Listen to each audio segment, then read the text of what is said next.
What's up, everybody? It's your favorite show, Get a Bucket. I'm your host, Trey, and as usual, hope you're all having a wonderful, wonderful day.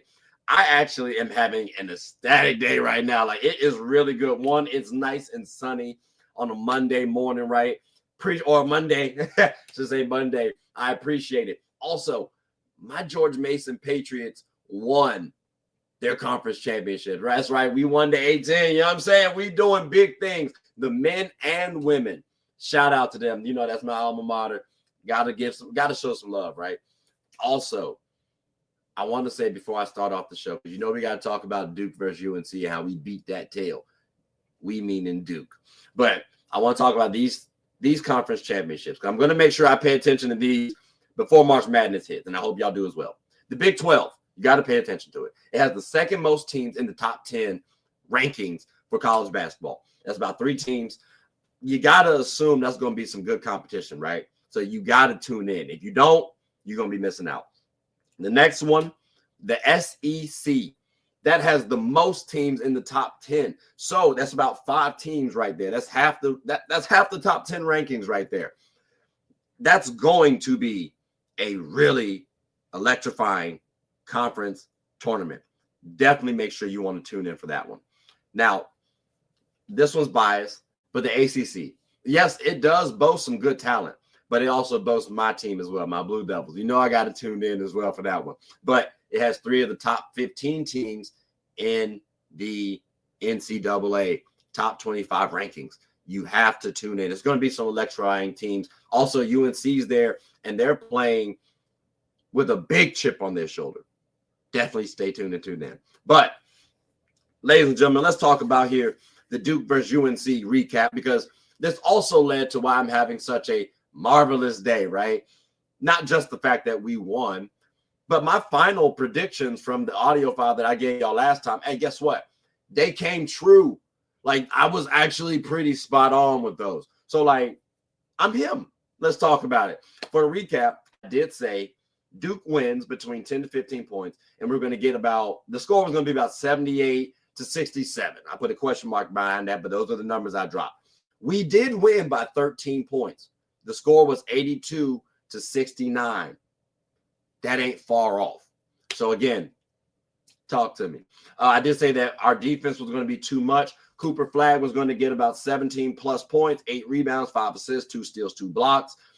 He got 15 points, 9 rebounds, 6 assists, 0 steals, but 4 blocks. So he was close. You know what I'm saying? Like, we were close across the board. I said RJ Davis was going to finish with 15 plus points because, again, this is his final farewell. He gave 20. So we're pretty good on the predictions, right? But most importantly, I did say that Duke was going to win the matchup. Now, I did say that UNC was going to punch us in the mouth early because, again, we won the first game. They're playing at home, more pride. Duke's going to respond, though. And I'm curious how UNC responds to us punching them in the mouth. What actually happened was we punched UNC in the mouth. Cooper Flagg gets into foul trouble, so some stuff happens, right? And then UNC responds. And then in the second half, they punch us in the mouth. Then we respond. So we ultimately did cause a little – Duke caused Duke fans some worry. I'm not going to lie to you. There was a moment where I'm like, dang, will we win? Will we lose this game? That's it. I was nervous for a quick second. I can't lie to y'all, but we did end up rallying back.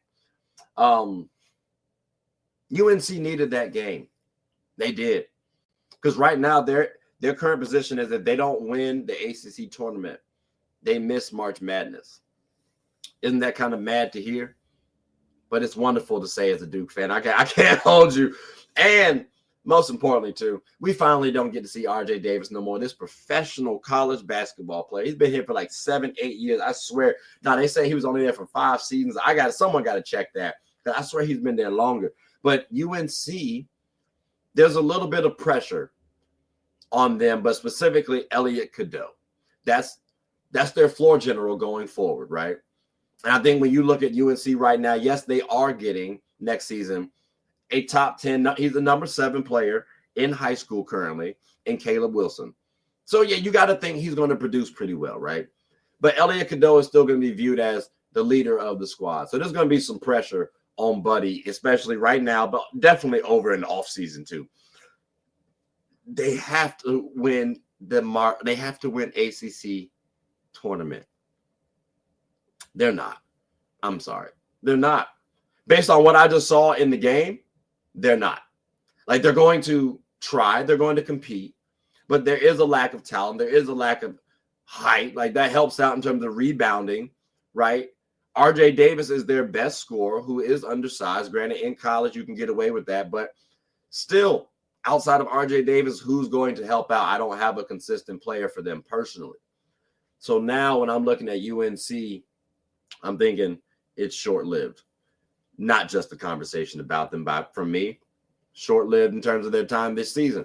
So it was a good season, UNC fans. No disrespect, not talking trash, stating facts.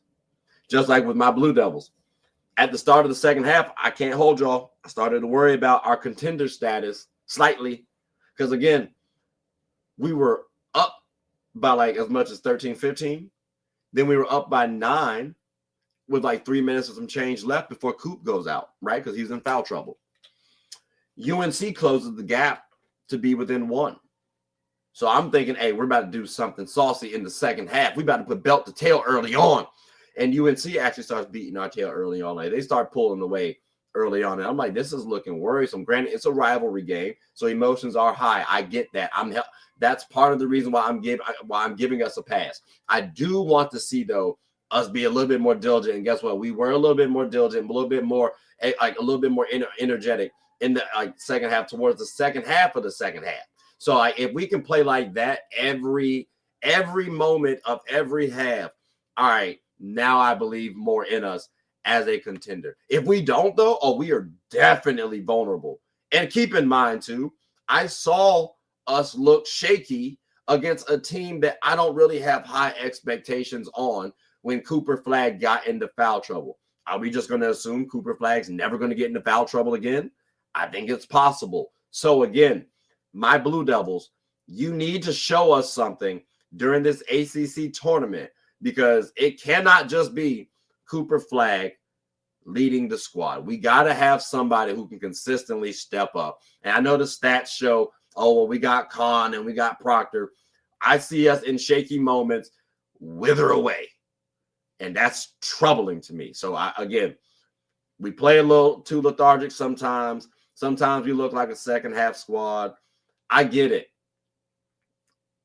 I'd like to see us turn it up a little bit. And maybe we will, hopefully we will, in the ACC Tournament and March Madness. Next season, right?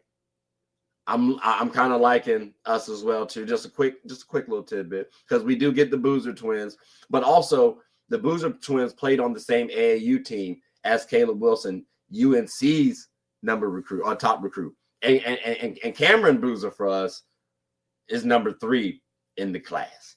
So, it should be a nice little matchup, a nice little storyline again for the Duke rivalry. I said that before on the prediction matchup, on the prediction episode. Y'all want to go to listen to that one as well, because maybe y'all don't believe me that my predictions were accurate. I'm not. I got no reason to lie. I'm him. But let's talk about the ACC tournament expectations real quick, right? Again, I said UNC needs to win in order to reach March Madness. So that's pretty cut and dry. I'm sorry. I don't know what to tell y'all. Duke. And maybe when y'all hear why I say it's cut and dry, but I don't think they're going to do it, you'll kind of get the reason why. Duke, we have, and I said we have 2 teams or 2 other teams to worry about, because they're in the top 15. That's Clemson and Louisville. Clemson actually beat us in the regular season. And Louisville, well, we beat them, but when we play them again, if we do, that's a redemption game for them. They have a chip on their shoulder. Now, granted, both games were on the road for Duke. These will be neutral sites, so it's a different feel. But these are still quality teams. And again, Clemson's already beaten us. And if I'm being honest, if they hit more of their free throws, the disparity might have been greater. So I do wonder, because of the neutral site, I do think Duke gets an advantage. Clemson still is going to play us aggressive. Louisville is going to play us with extra energy. And if they can channel that properly and not cultivate that and that not result into being fouls, right? Extra fouls. I think Louisville might be our toughest opponent. Clemson's already beaten us, so maybe they get a little cocky. I do expect us to execute a little bit more because, again, it's a redemption game for us for Clemson. That's the reason why I might put Louisville higher, even though Clemson did win. But you see how I'm talking about them in relation to UNC? I'm not even getting the X's and O's, players, nothing like that. Just the feel for the game, how I'm looking at them. We swept UNC. UNC looked crappy during the first game. They looked soft during the first game. The second game, it just showed, hey, we're more talented than you guys. And it might not matter. These other teams could actually beat us. I don't expect UNC to win the ACC tournament. It could be tough to even get to the semis. But we'll see, though. But Duke could be favored to win this ACC tournament. But again, it's no easy feat. It could be viewed as a tall task. So, boys, we got to sit up here and lock in. So I hope y'all do. Fingers crossed. I do expect us to win. But there is a part of me also that kind of wants us to lose. So that way we have a larger chip on our shoulder going into March Madness. But, you know, it would be nice if we can win across the board, too. I'm just saying. But, ladies and gentlemen, that's about all the time I have. So, again, if y'all don't believe that my predictions are what I said my predictions were, go listen to the last episode that I did. It was wonderful. And I also appreciate y'all for listening to this one. So let me know your thoughts. So please like, subscribe, comment, tell anyone about the show. My name is Trey. I'm the host of Get a Bucket. Hope you all are having a good one. Go Blue Devils. Take care.